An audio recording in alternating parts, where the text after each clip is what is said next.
We're ready to go now. Mr. Mugabe, the talks on the future of Rhodesia are expected to adjourn for Christmas quite soon. Do you feel that much has been accomplished in the past 7 weeks? I think from our point of view, much has been accomplished. We have managed to place our thinking in regard to the formation of interim government before the British, and they now know what our stand is. We stand for the transfer of power.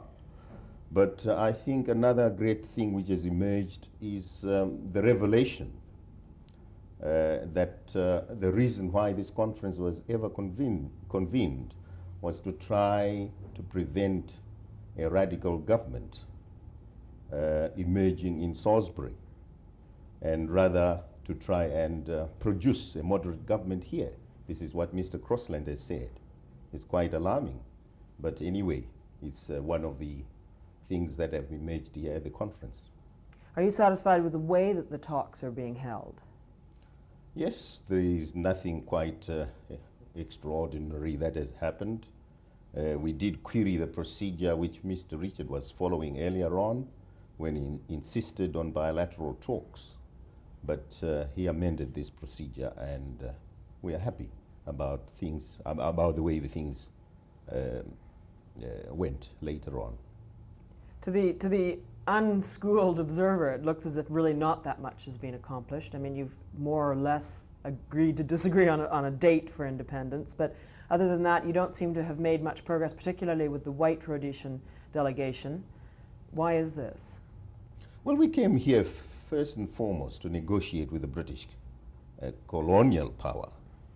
In other words, the existence or the presence of the Smith regime here is quite irrelevant. We have regarded them as an extended British delegation, and at no time did we recognize them as a delegation in its own right.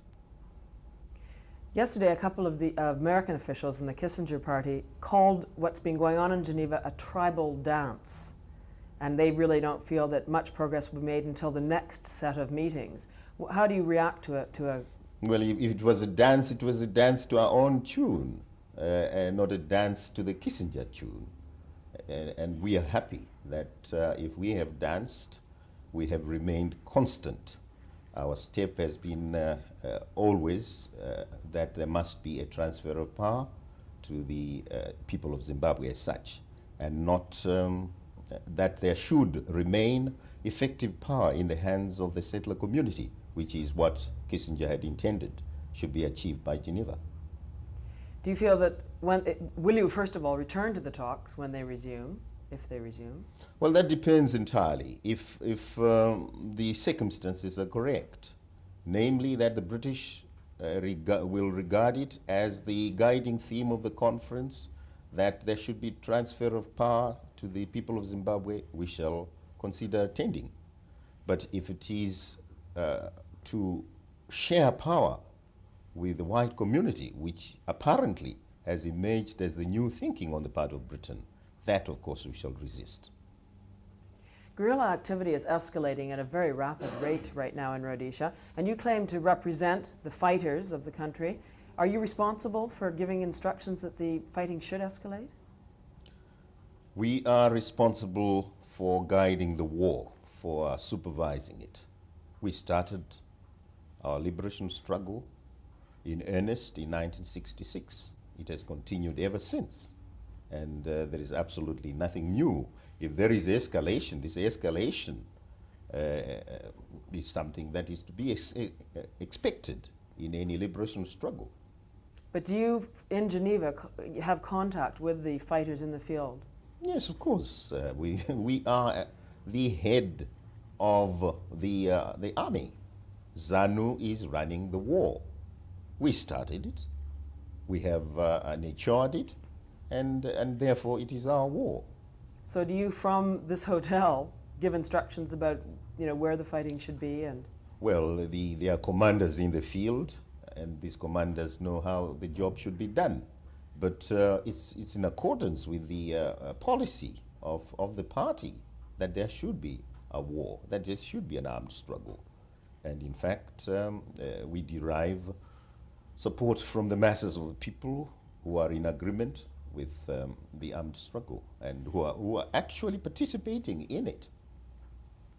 Do you believe that the talks here are going to succeed in the end to bring a peace to Rhodesia? Well, so far, the British have proved that they are not prepared to transfer power to us. They would like power shared as between us and the European community in the country. From our own point of view, there should not be a racial approach. There should be a non-racial approach to the problem. And what is required is for Britain to accept not just that the principle of the transfer of power is non-negotiable, but also that in accordance with the acceptance of this principle, power should actually be transferred. If Britain accepts these two postures, then obviously there won't be any difficulty. Do you think Britain is going to accept these two postures? Well, this is what we don't know.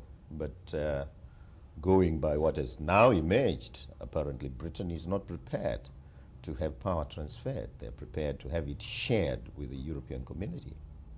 What will happen if Britain, as you suspect, does not accept the demands that you are making? The war continues. How much longer do you think it will take for you to gain your ends? That's of course a question we cannot answer. But going by the progress which the war has made so far, I think it won't take long before we are right in Salisbury. Thank you.